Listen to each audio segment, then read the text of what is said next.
Olá, amigos, a paz do Senhor.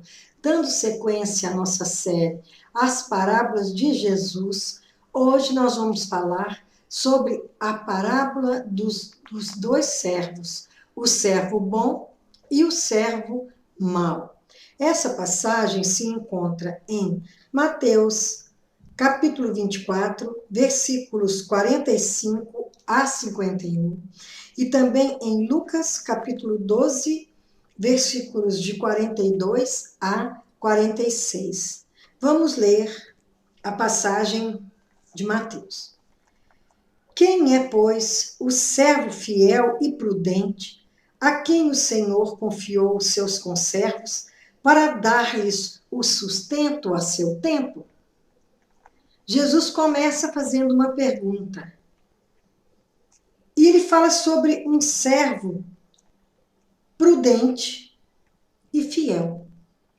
Prudente é aquela pessoa que pensa em consequências, que antes de agir, reflete sobre se vale a pena, se é bom que ela faça alguma coisa. Uma pessoa prudente, ela tem menos chances de errar. E a pessoa fiel, ela vive corretamente. No caso de ser um servo, observa tudo que o seu patrão manda, tudo que o seu senhor pede, e faz tudo da melhor maneira possível. Ele está sempre satisfazendo as necessidades do seu senhor e da maneira correta, da maneira que ele pede, da maneira que ele requer.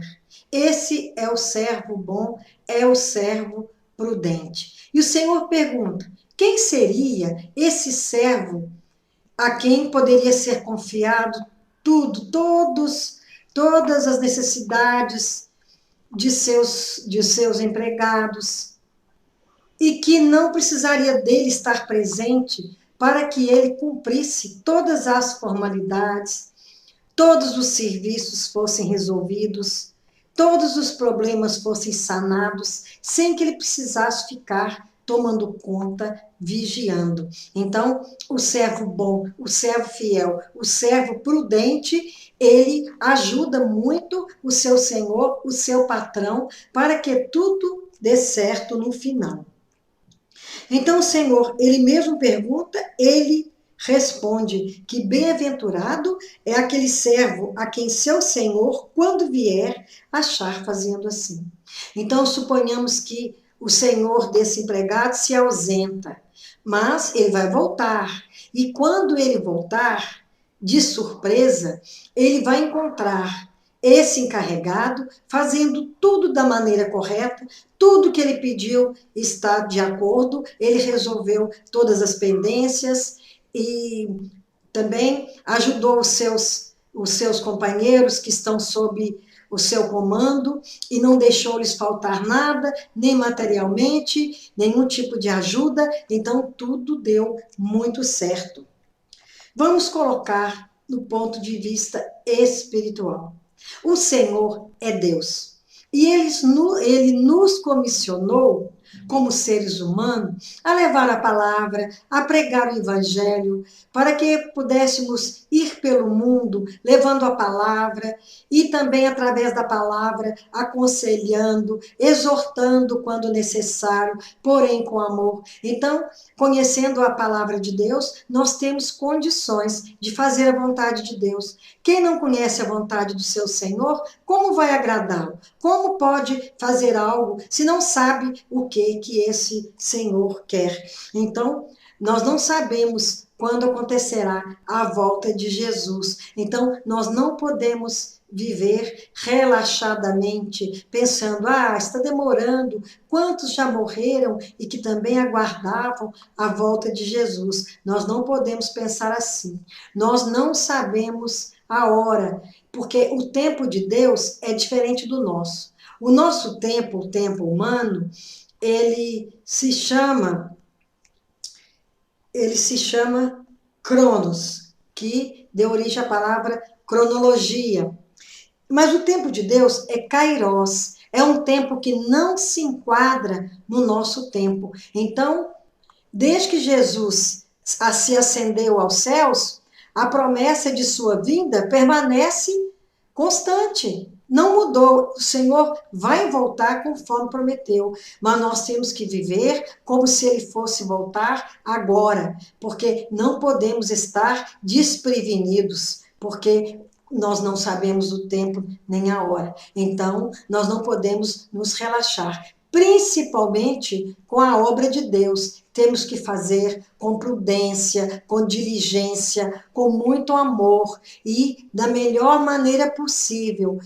Não como se fosse para homens, mas como sendo para Deus. Isso em nosso trabalho, em nossa casa, na igreja, nas obras que assumimos na igreja, nós temos que fazer da melhor maneira possível, sempre pensando, é para Deus, não é para os homens, porque convém agradar a Deus.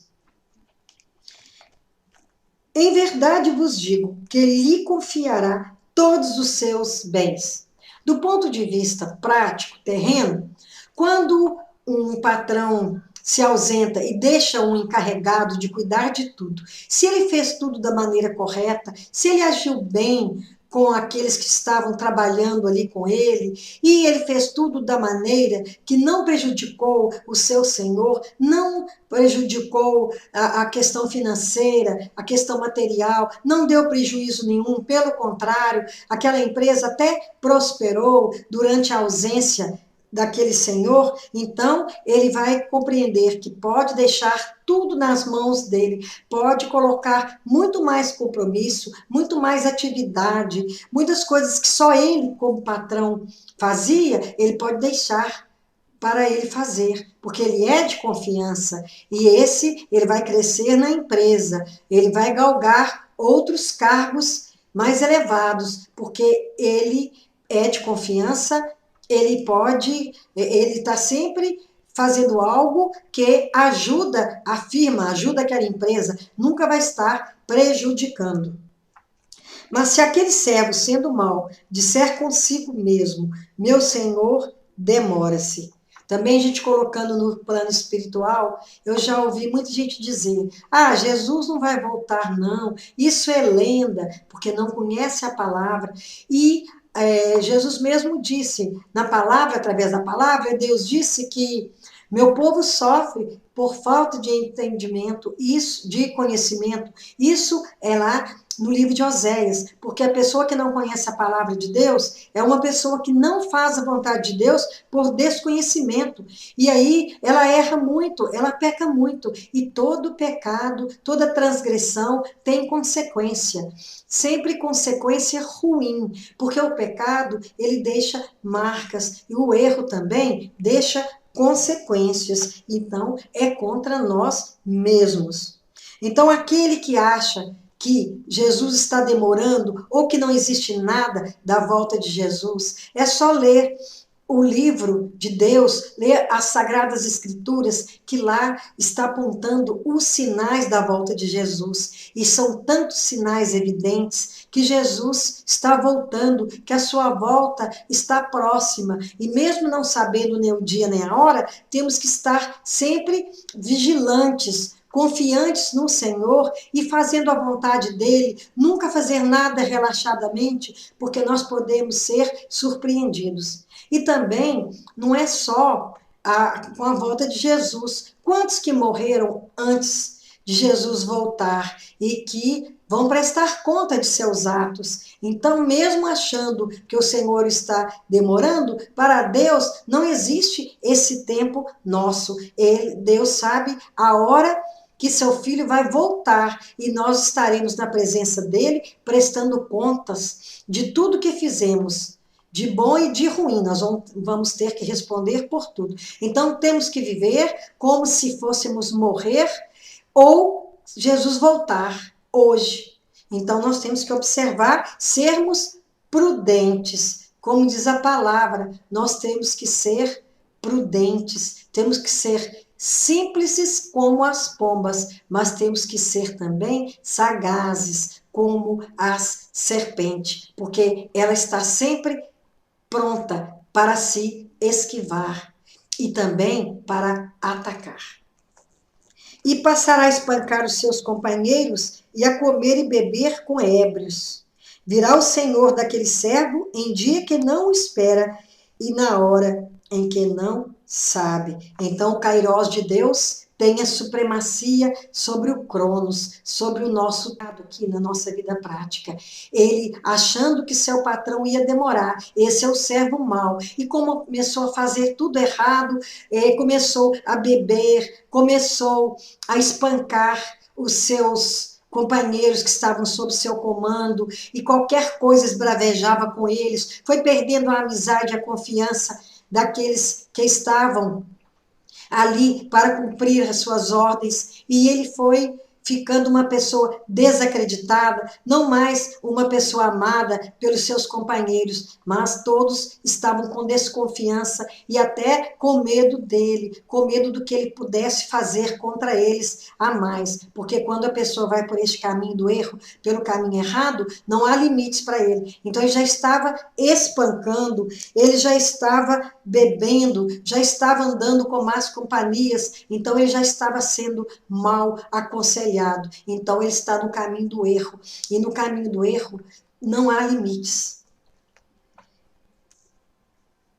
E castigá-lo-á, lançando-lhe a sorte com os hipócritas. Ali haverá choro e ranger de dentes. Aqui há uma fusão da nossa vida prática com a nossa vida espiritual. Assim como esse homem vai surpreender ali no trabalho aquele servo infiel, aquele servo mau que fez tudo errado, deixou a empresa em polvorosa, deixou os seus colegas insatisfeitos com ele, a produção caiu porque todos estavam trabalhando desanimados, porque não tinham mais motivação. Então, aí houve uma queda na arrecadação, houve prejuízo naquela empresa, houve insatisfação de todos aqueles funcionários naquele lugar, alguns até pensando em se demitir, porque não estavam mais satisfeitos naquele lugar.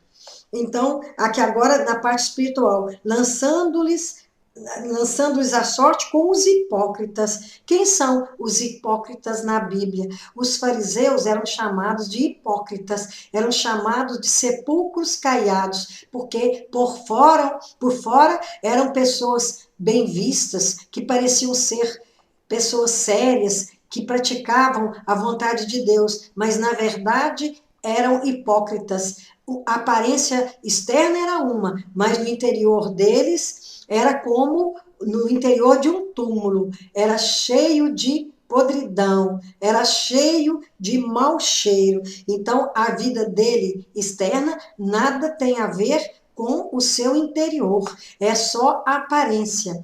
Como diz na gíria, por fora bela viola, por dentro pão bolorento. Então tem muita gente que vive nessa situação. Aparentemente tem uma vida cristã, uma vida de serviço para Deus, e faz tudo direito, vai aos cultos, dizima, ele está sempre colaborando com as obras da igreja, está sempre sendo fiel também nas ofertas, faz tudo como a doutrina aconselha, mas na verdade, saindo dali, ele tem um cristianismo falso, um cristianismo de aparência. Na verdade, não é um cristão autêntico e vai prestar contas a Deus e vai ser contado com os hipócritas. E o fim dos hipócritas, que são os fingidos, será onde haverá choro e ranger de dentes. Então, é onde ninguém pode desejar ou sonhar em ir. É onde o sofrimento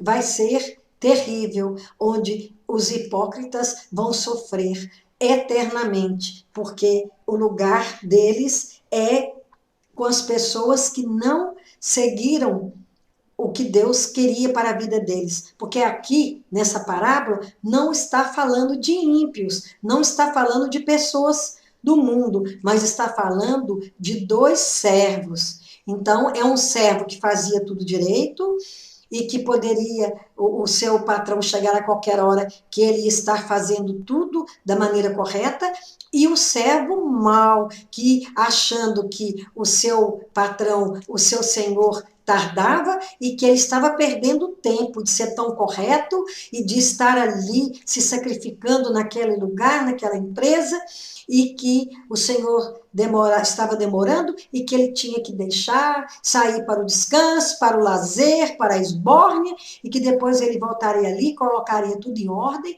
a tempo de seu patrão chegar. E assim também a nossa vida espiritual. Nós não podemos pensar, Jesus demora, então estou perdendo meu tempo, estou deixando de fazer tanta coisa no mundo, porque tem gente que acha que está perdendo porque não está no mundo, fazendo tudo que o mundo faz, mas na verdade não está perdendo, está ganhando, porque a fidelidade do servo de Deus conta muito. O Senhor se agrada do seu servo bom, do seu servo fiel, e desagrada daquele servo que no final vai ter como paga aquele lugar reservado aos hipócritas, onde há choro e há ranger de dentes. Em Lucas também, que tem essa passagem, aqui estendendo para o versículo 47, 48, que nós falamos que iria até o 46, diz o seguinte: aquele servo, porém, que conheceu a vontade de seu senhor e não se aprontou, nem fez segundo a sua vontade, será punido com muitos açoites. Então, quando diz que vai ser punido com muitos açoites, significa que, se ele conhecia a vontade, ele tinha mais obrigação de fazer tudo de acordo com o que era sua obrigação. Aquele, porém, que não soube a vontade de seu senhor e fez coisas dignas de reprovação, levará poucos açoites. Mas aquele a quem muito foi dado, muito lhe será exigido. E aquele a quem muito se confia, muito mais lhe pedirão. Então, onde que nós vamos conhecer a vontade do Senhor? É através da Bíblia. À medida que vamos conhecendo do Senhor, que vamos lendo a palavra, vamos estudando, vamos aprofundando no conhecimento de Deus, porque muitas pessoas sofrem porque não conhecem a vontade de Deus e vivem no erro, e as consequências são, muitas vezes, terríveis. Então, aquele que conhece, ele tem muito mais obrigação de fazer o que Deus pede em sua palavra, de acordo com os mandamentos do Senhor. Agora, aquele que não soube a vontade do Senhor, ele vai ser reprovado, mas com menos açoites, porque exige-se mais daquele que conhece mais. Mas também não justifica a pessoa falar, como já ouvi alguém dizer, eu não quero conhecer muito a palavra, não, porque se eu conhecer, eu vou ter que abrir mão de muita coisa. Isso aí é algo que o Senhor abomina, porque ele está dizendo do desconhecimento, não esse desconhecimento que a pessoa escolhe, não, está falando daquele que recebeu pouco, que sabe pouco. Então, se ele fez o seu melhor naquele pouco, ele vai receber menos açoite. Então, quer dizer que há gradação, mas o Senhor não terá ninguém por inocente, porque hoje, principalmente, a palavra de Deus está muito acessível na televisão, na internet. Hoje é fácil adquirir uma Bíblia, é fácil adquirir conhecimento. Então ninguém pode dizer que não sabe, que não ficou sabendo. Ninguém vai poder dizer perante o Senhor naquele dia, eu não conheci, eu não sabia, porque hoje a palavra está aí. E de acordo com o que conhecemos, vamos ser arguídos. Mas é melhor conhecermos de Deus para fazermos a vontade dele. E aí seremos bem-aventurados, seremos felizes, porque estaremos com a nossa consciência tranquila. E não é por isso, só por ter uma consciência tranquila, é porque quem faz a vontade do Senhor, conhecendo qual seja a sua vontade, tem paz no seu coração, porque todo pecado traz inquietude. Todo pecado tira a nossa tranquilidade, porque se não arrependermos, o pecado está sempre presente, está sempre à nossa frente, e não é bom vivermos em pecado. Pecar, todos pecamos, porque desde que o pecado entrou no mundo através de Adão, o sofrimento também entrou, e todos eles têm consequência. Então, que sejamos um servo fiel, um servo bom, um servo prudente, buscando conhecer a vontade do Senhor e, na medida do nosso possível, vivemos de acordo com ela, porque o Senhor, ele anseia estar em comunhão conosco, e nós também. A nossa felicidade é estar em comunhão com o nosso Deus, e o pecado nos separa de Deus. Que o Senhor nos ilumine pelo seu Espírito Santo e que possamos estar enquadrados nessa ala dos servos fiéis. Obrigado, Senhor, por esse dia. Obrigado, Senhor, por conhecer